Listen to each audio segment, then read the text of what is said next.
Нурес каналында жаңылыктар топтому. Акыркы сааттардагы жаңылыктар менен таанышып алыңыздар. Биздин каналга жазылып, видеого лайк басып, жаңылыктар менен өз убагында кабардар болуп туруңуздар.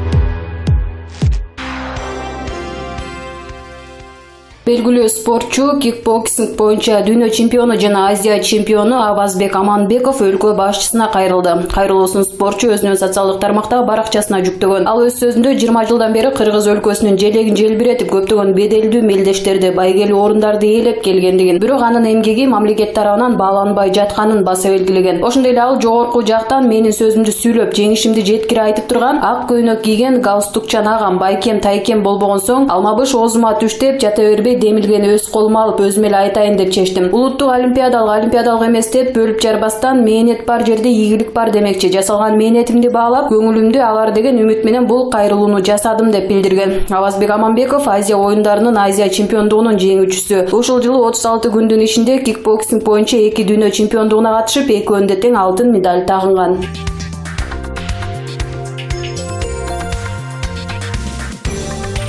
Аргентинада 42 жаштагы Мария Лаура Феррейра 2 жашар кызынын эмчек сурап жаткандыгын угуп, комадан ойгонгон. Бул туурасында Daily Mail басылмасы жазды. Мария бейтааныш мотоциклчен киши кол салгандан кийин ооруканага түшүп калган. Ак халатчандар анын жашап кетерине ишенген эмес. 30 күндөн соң кызды энесинин көкүрөгүнө жаткырышканда, бала бир нерселерди сүйлөп эмчек издеген. Үнсүзсүз жаткан аял ошол учурда үстүндөгү жабууну колу менен сыйрып салып, кызын бооруна кыскан. Аларды карап турган күйөөсү менен эки баласы ишене албай бир саамга карап турушкан. Андан 2 апта мурда дарыгерлер аялдын мээси иштебей кала электе анын органдарын донорлукка кайрымдуулук катары берүүнү сунуштаган, бирок күйөөсү жубайым сакайып кетет деген ишенимин жоготкон эмес. Жергиликтүү бийлик кол салды деп шектелген кишини кармап камаган.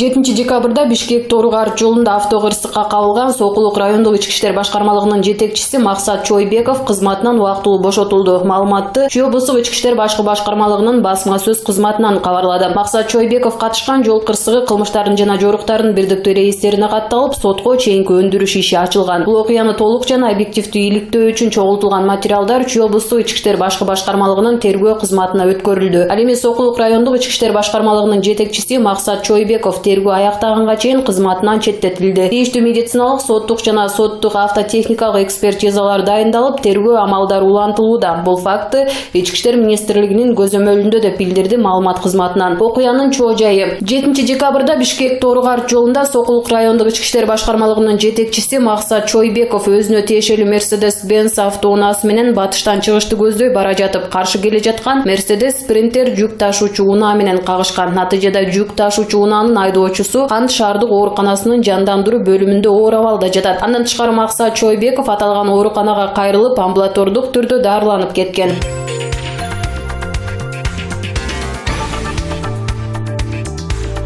Бишкек ТЭЦ-ин модернизациялоо боюнча козголгон кылмыш иши жогорку сотко чейин жетиши ыктымал. Бул тууралуу жогорку соттун төрайымы Гүлбара Калиева журналисттерге билдирди. Белгилей кетсек, аталган кылмыш иши боюнча райондук сот 6 декабрда өкүм чыгарган. Мен сот актылары күчүнө кирмейин, эч кандай комментарий бере албайм. Конституцияда сот кайсы иш боюнча отчет бербейт деп жазылган, деди ал. Калиеванын айтымында соттун чечимине эч убакта эки тарап тең канааттанбайт. Андыктан бул сөзсүз түрдө жогорку сотко чейин жетип, ал жактан чекит коюлат, деди төрайым. Бүгүн 6 декабрда Свердлов райондук соту Бишкек ТЭЦ-ин модернизациялоодогу коррупцияга шектелип кармалган аткаминерлерге өкүм чыгарды. Айыпталуучулардын 4-өө кесилип, 4-өө сот залынан бошотулду. Өкүмдү судья Инара Гилязеттинова чыгарды. Эске салсак, мурдагы премьер-министр Сапар Исаков мал мүлкүн конфискациялоо менен 15 жылга эркинен ажыратылды. Ал эми дагы бир экс-премьер Жантөре Сатыбалдиевдин да мал мүлкү камакка алынып 7,5 жылга кесилди. Ошондой эле Улуттук энергия холдингдин мурдагы башчысы Айбек Калиев 15 жылга, электр станциялар ААКтын мурдагы башчысы Салайдын Авазов 11 жыл 3 айга кесилип, болгон мал мүлкү камакка алынды. Сот ошол эле учурда 4 кишини сот залынан бошотту. Алар ТЭЦ-ти модернизациялоо тобунун башчысы Темирлан Биримкулов 2,5 жыл эркинен ажыратылган, экс-каржы министри Ольга Лаврова 3 миллион сом айып, жогорку кеңештин депутаты Осмонбек Артыкбаев 5 миллион сом айып, электр станциялары ААКтын төрагасынын мурдагы орун басары Жолдошбек Назаров 2,5 жыл эркинен ажыратылган. Бошотулгандардын убактылуу кармоо жайындагы мөөнөтү эске алынган. Жаңы кодекс боюнча 1 жыл 2 жыл деп эсептелинет.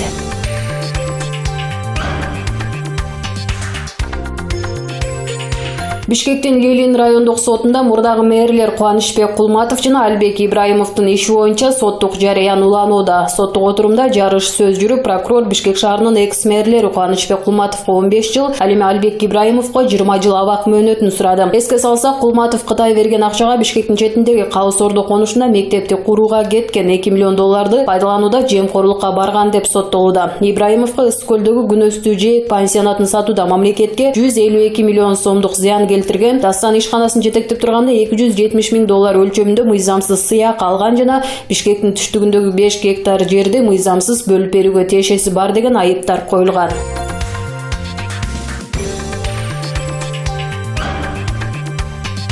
Кыргызстандын чек ара кызматы кыргыз-өзбек чек арасындагы абал боюнча маалымат берди. Ага ылайык Ала-Бука районундагы Ак Курча аймагында жергиликтүү тургундун малы Өзбекстанга өтүп кеткен. Эки өлкө ортосундагы келишимге ылайык мал чек арадан өтүп кетсе, коңшу өлкөнүн чек арачылары айдап келиши керек. Ушул эреженин негизинде өзбек чек арачылары малды айдап келген учурда жергиликтүү тургундар менен кайым айтыша кеткен. Окуя болгон жерге Кыргызстандын чек арачылары келип, коңшу өлкөнүн чек арачылары менен сүйлөшүүлөрдү өткөргөн. Натыйжада эки тараптын ортосунда түшүнбөстүк жөнгө салынган. Чек ара кызматы Кыргыз-Өзбек чек арасында мыйзам бузуу болбогонун жана абал тынч экенин кабарлады. Булак Борбор Азия жаңылыктар кызматы.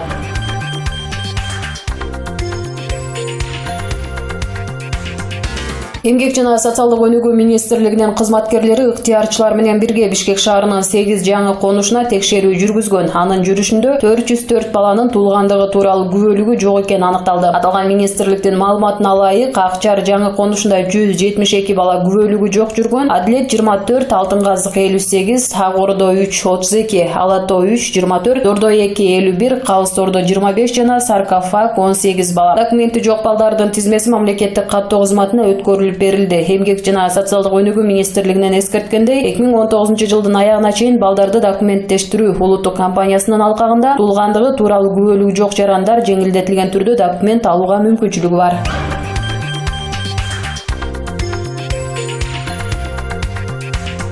Финляндияда жаңы премьер-министр болуп Санна Марин дайындалды. Санна Марин Финляндияда эң жаш өкмөт башчы катары тарых барактарын жаңылады. Ал 34 жашында бул кызматка дайындалып, эң жаш өкмөт башчы болуп калды. Бул тууралуу чет элдик маалымат булактары жазууда. Ага ылайык Санна Марин буга чейин транспорт жана коммуникация министри кызматын аркалаган. Ал кеңеш отурумунда Социал-демократиялык партиясынан тандалып алынган. Ага 32 добуш, ал эми анын негизги атандашы болгон Анти Линдманга 29 добуш беришкен. Санна Мариндин административдик изилдөө магистр даражасы бар. Эске салсак, мурунку өкмөт башчы Анти Ринне 3 декабрда отставкага кеткен. Ал узак убакытка созулган почта кызматкерлеринин иш таштоосунан кийин кызматынан кеткен.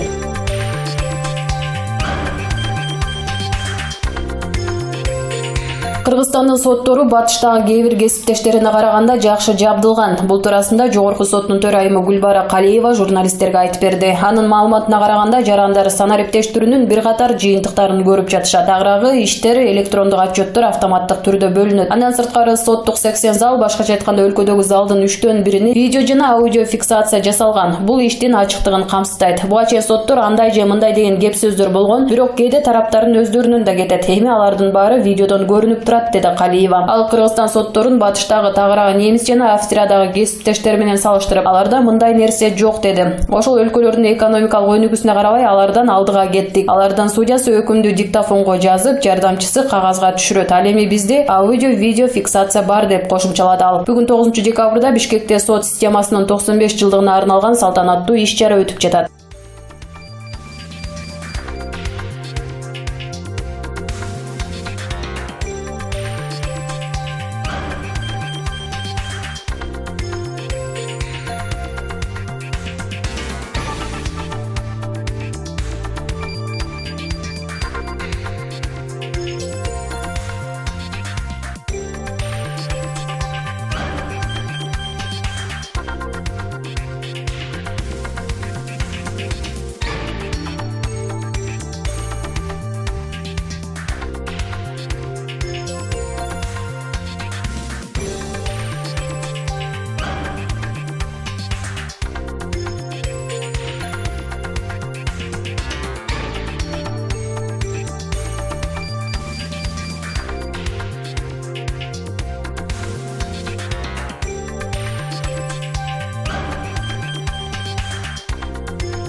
Нурес каналында жаңылыктар топтому. Акыркы сааттардагы жаңылыктар менен тааныша алыңыздар. Биздин каналга жазылып, видеого лайк басып, жаңылыктар менен өз убагында кабардар болуп туруңуздар.